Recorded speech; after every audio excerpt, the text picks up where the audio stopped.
ఏం జరిగింది నిన్న రాత్రి? 2 ఏళ్లు గడిచిపోయింది, 25 నెలలు దాటిపోయింది. ఇంతవరకు 10,000 ఉద్యోగాలు కూడా ఇవ్వలేదు మీరు.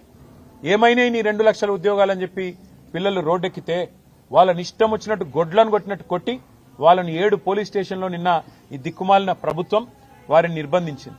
ఈ రోజు కూడా ఉదయం నుంచి మళ్ళీ అరెస్టుల మీద అరెస్టులు చేస్తా ఉన్నారు. ఎందుకు?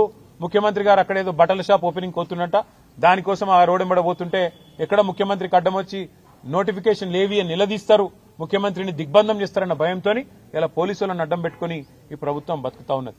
మరి ఇంత చేతగాని సన్నాసి రాహుల్ గాంధీ ఎందుకు మాటిచ్చినావు? 2 లక్షల ఉద్యోగాలని చెప్పి ఎందుకు డైలాగులు కొట్టినావు? ఎందుకు పోజులు కొట్టినావు? ఎక్కడ పోయినాయి నీ 2 లక్షల ఉద్యోగాలు?